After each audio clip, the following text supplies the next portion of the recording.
In the name of Allah, the most gracious, the most merciful, brothers and sisters in faith, seekers of truth across borders and tongues, today you will not hear another news broadcast, nor a mere political analysis. What you are about to hear is a journey through shadows and light, betrayal and resistance, silence and defiance. This is not just about a nation, but about an awakening, a call echoing through the ruins of war-torn cities, the hearts of the oppressed, and the pages of divine destiny. For too long, the Ummah has been told who its enemies are, who its allies should be, and how it must bow in the name of survival. But now a voice rises, not in arrogance, but in remembrance. A voice that dares to ask, what if the tides of history are shifting? What if, behind the headlines and fear, a divine plan is unfolding? This is the story of how one nation, driven not by greed, but by guardianship, has chosen to resist, to endure, and to lead. A story of missiles that roar with purpose, of alliances that challenge the thrones of tyranny, of soldiers and scholars who walk with the spirit of Karbala in their blood. So I ask you, watch not with the eyes of the world, but with the vision of your soul. Listen not for controversy, but for clarity. Stay with me until the final word and witness how what seems political may in fact be profoundly spiritual. But for the struggle is not just for land or oil or power. It is for dignity, for justice, and for the fulfillment of a promise that no tyrant can ever erase. Let us begin. Iran's strategic vision is rooted in a deep fusion of theology, history, and politics. To understand it fully, and one must look beyond mere geopolitical maps and see the spiritual and ideological motivations that guide its leaders. Iran does not simply aim for influence. It seeks religious leadership in the Islamic world, claiming legitimacy through its Shiite identity and the legacy of the Islamic Revolution of 1979. That revolution was not just political upheaval, it was a declaration of divine purpose. An assertion that Islam is not just a private faith, but a governing system meant to shape societies, nations, and ultimately the world. Iran views itself as the standard bearer of this divine vision. Its supreme leader is not a president or general. He is a marja, a source of emulation. His authority stretches beyond borders, rooted in the belief that the Islamic Ummah must be guided by righteous leadership, rooted in the will of God. But the concept of wilayat al-faqih, guardianship of the Islamic jurist, empowers Iran to claim a theological mandate to lead not just Shiites, but all Muslims toward what it considers the rightful order ordained by God. This worldview shapes Iran's foreign and military policy. It does not build alliances as secular states do. It fosters a sacred brotherhood among the oppressed, the faithful, and the resistant. Whether through Hezbollah in Lebanon, militias in Iraq, or political movements across the region, Iran is not just exporting influence, it is exporting revolution. And not revolution for its own sake, but one that seeks to prepare the ground for the eventual return of the Mahdi, the prophesied savior in Shiite Islam. Every political maneuver, every military deployment, every alliance with a disenfranchised group is seen as a step toward hastening divine justice and restoring Islamic governance in its purest form. The Iranian leadership believes that the West and the governments allied with it in the Muslim world, but have strayed far from the path of true Islam. Secularism, consumerism, and Western political domination are not just problems. They are affronts to the divine order. Iran sees its mission as redemptive, not just for itself, but for the entire Muslim Ummah. It calls upon the faithful to reject compromise with oppressors and to embrace resistance, not merely as a political act, but as a form of worship. This is why Iran positions itself not just against America or Israel, but against any Muslim power that aligns with them. It challenges the legitimacy of the Saudi-led order, viewing it as a betrayal of Islamic values in favor of Western interests. It sees itself as the alternative, a beacon of spiritual and political purity, standing firm against corruption and subjugation.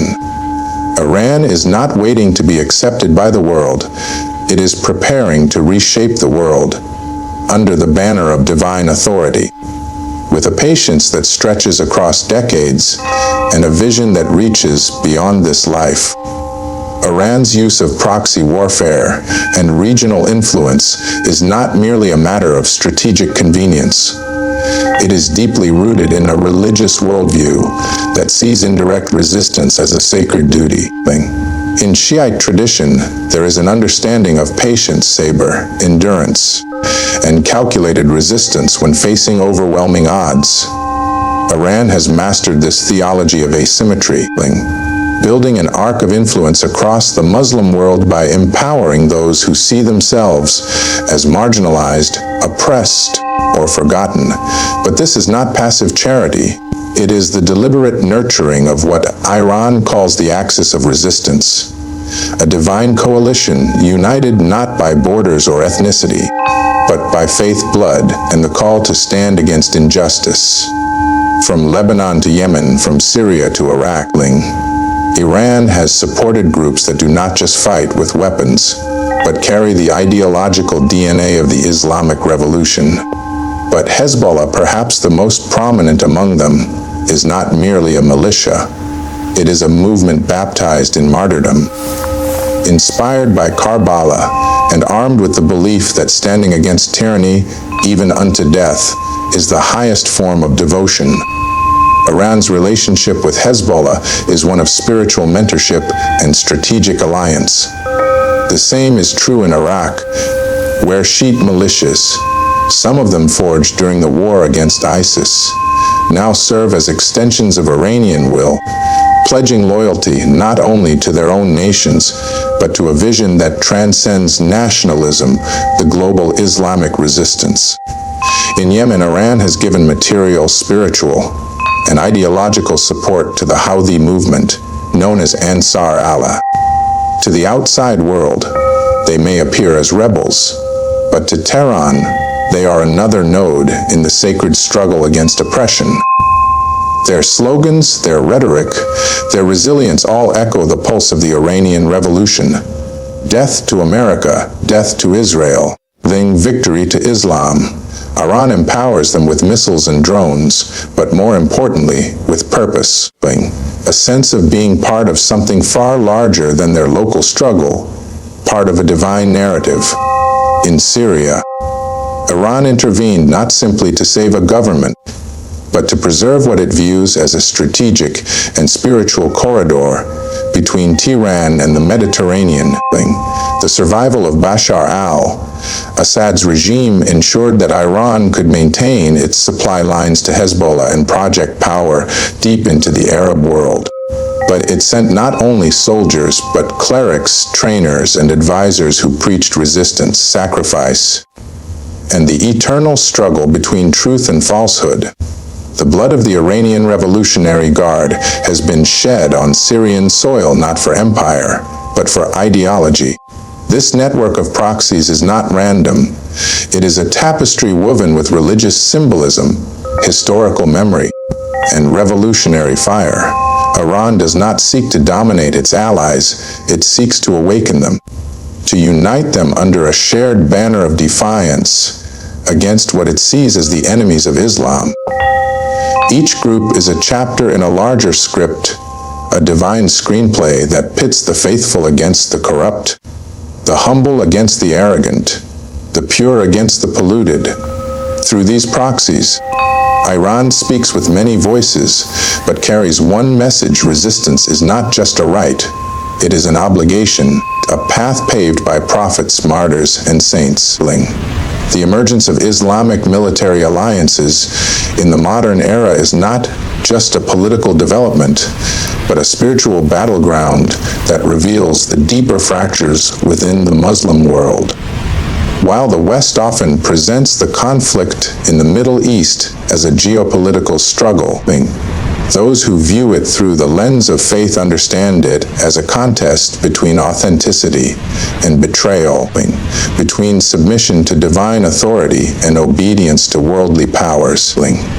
Iran's stance toward these alliances, especially the Saudi-led Islamic Military Counter-Terrorism Coalition, IMCTC, is shaped by a firm conviction that not all banners raised in the name of Islam are guided by the light of divine truth. The IMCTC, despite being presented as a unified front of Muslim nations against terrorism, is seen by Iran and its ideological followers as a shield for tyranny and a tool of secular hegemony. It is led by governments that Iran believes have long compromised with Western forces, exchanged sovereignty for security, and distorted the essence of Islam to maintain worldly power. Iran rejects this coalition not because it opposes unity among Muslims, but because it believes that unity built on hypocrisy and submission to oppressors is false unity. True Islamic unity must be rooted in resistance, justice, and unwavering loyalty to God alone, not to those who dine with tyrants while their own people suffer. Iran's answer to these military alliances is not a formal coalition announced at summits or broadcast with fanfare. Its alliance is forged in blood, built in silence, and shaped by belief.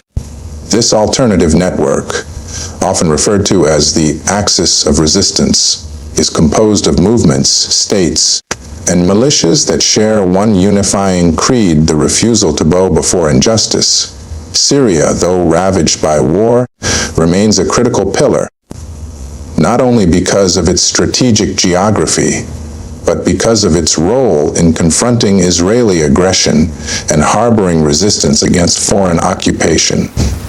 Hezbollah stands as a disciplined force rooted in Islamic principles and loyalty to the guardianship of the jurist, serving not just as a Lebanese movement, but as a defender of the entire Muslim Ummah against Zionist expansion. In Iraq, the popular mobilization forces rose in the vacuum of chaos, but their emergence was no accident. They were guided by scholars, but entrained by veterans of faith, and supported by Iran to ensure that the legacy of martyrdom of Karbala would not be forgotten in the dust of modern warfare. In Yemen, the Houthis carry the torch of resistance under impossible odds, resisting not just a brutal war, but an ideological siege meant to erase their will to stand for truth. Iran's informal alliance is not perfect, nor is it without flaws, but it is driven by a cause greater than politics. It is animated by the belief that God stands with the oppressed, that Islam was never meant to serve kings and palaces, and that the sword of faith must be drawn against those who sell religion for power. In this vision, and military strength is not for domination, but for protection of the faithful, of the oppressed, and of the path that leads to divine justice. Iran's growing missile and drone programs are not merely instruments of warfare. They are expressions of defiance, symbols of a nation determined to stand tall in a world that seeks to subdue it. For a religious audience, these advancements are not just technological milestones. They are spiritual statements, clear proclamations that resistance against oppression can no longer remain symbolic. In a world where tyrants rain bombs from the skies and impose their will with fleets and firepower, Iran's development of indigenous defense capabilities is seen as fulfilling a divine obligation to protect the Ummah, to defend the sanctuary of belief, and to uphold the honor of Islam. The West and its regional allies often possess vast arsenals, but theirs are used to enforce subjugation, maintain occupation, and terrorize the weak. Iran, on the other hand, presents its missiles and drones as tools of sacred deterrence. Each precision-guided weapon, each unmanned aircraft soaring over the skies, is seen not as a provocation but as a declaration that the age of Muslim helplessness is over. For decades, Muslim nations were fragmented, invaded, and humiliated. But now, with the steady rise of Iranian capabilities, the balance begins to shift. A nation once cornered and sanctioned now produces missiles that can reach Tel Aviv, Riyadh, and even American bases in the region, not to start wars, but to end the monopoly of power that once belonged solely to the oppressors.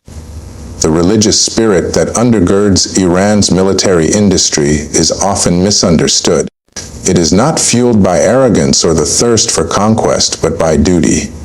In Shiite theology, resistance is not an act of political rebellion, it is an act of worship. To prepare oneself and one's nation for defense against aggressors is a Quranic command. The development of missiles and drones, then, is not seen as a national achievement alone, but as a communal step toward empowering the faithful to never again be shackled by the chains of foreign domination. It is a form of jihad, not of blind aggression, but of preparedness and deterrence in the face of relentless hostility. Iran's missile attacks on enemy positions in Syria, Iraq, and even its precision strike on U.S. bases after the martyrdom of General Qasem Soleimani were not random acts of retaliation. They were carefully measured responses meant to show that no act of oppression will go unanswered. They were sermons of steel, delivering a message in the language tyrants understand that this ummah, though wounded, will not lie down. That the blood of the martyrs is not spilled in vain, that the sons of Karbala still live, and they remember. And so, as Iran expands its drone fleets, sharpens its ballistic programs, and strengthens its air defense systems, it does so not for glory, but for justice. For every child in Gaza who looks to the sky in fear, for every mother in Yemen who buries her son, for every oppressed soul who prays for a day when believers can walk with dignity once more. In every launch, there is a prayer. In every engine roar, a remembrance. In every explosion, the echo of divine warning. The age of silence has passed. Iran's global realignment and strategic partnerships are not born of desperation, but of divine calculation. In an age where many Muslim governments tether their fates to Western empires, trading independence for favor, Iran charts a different path, one shaped not by fear, but by faith. This path seeks allies not for convenience, but for the greater vision of ending the unjust order that has dominated the Muslim world for over a century. Iran looks eastward to powers like Russia and China, not to imitate them, but to leverage their rivalry with the West in a way that advances the cause of Islamic resistance and sovereignty. These relationships are pragmatic in nature, but rooted in a broader theological narrative that demands Muslims rise from humiliation and reclaim agency over their own destinies. For years, the Western-led global system has treated the Muslim Ummah as a subject, not a participant. Nations are reduced to client states, their policies dictated from across oceans, their economies strangled by sanctions or exploited through debt.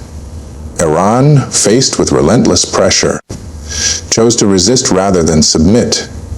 When economic sanctions sought to break its will, it turned toward self-reliance and found strength in forging relationships with other global powers who opposed American hegemony. Russia, with its military might and willingness to challenge NATO, and China, with its economic ambitions and defiance of the Western financial order, became natural partners for a state that carries the banner of resistance. But Iran's alliance with these non-Muslim powers does not dilute its Islamic identity. Rather, It serves the higher cause of weakening the enemies of Islam by breaking the monopoly of influence they once enjoyed. It is an application of the Quranic principle of strategic alliance when necessary, so long as it serves the defense and empowerment of the faithful. Iran uses these partnerships to bypass Western sanctions, expand its economic reach, and strengthen its military and technological capabilities, all while maintaining its ideological core. Oil diplomacy with China, arms cooperation with Russia, and diplomatic maneuvering with the global South allow Iran to weather the storm and prepare for the greater transformation it envisions for the world.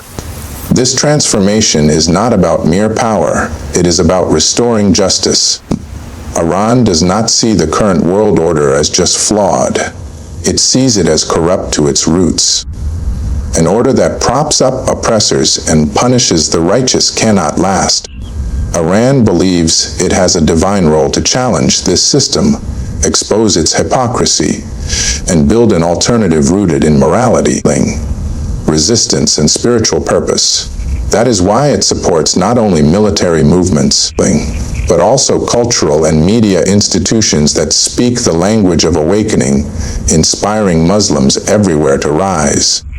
This is the long game of the Islamic Republic, not to conquer the world by force, but to reshape it by awakening the conscience of the oppressed and uniting them under the banner of truth. Iran knows it cannot do this alone, which is why it builds alliances not to serve its own glory, but to serve the divine promise that truth, no matter how outnumbered, will always prevail. As we reflect on the rise of Iran's strategic influence, military, ideological, and spiritual, we must understand that this is not merely a regional development, but a global awakening. Iran's vision is not built on the fleeting ambitions of power, hungry leaders, but on a profound conviction that justice, resistance, and divine order must once again shape the destiny of the Muslim world. Through its proxy networks, its defiance of illegitimate alliances, its missile and drone advancements, and its strategic alignment with powers beyond the West, Iran is not just reacting to oppression, it is preparing to redefine the very structure of global power.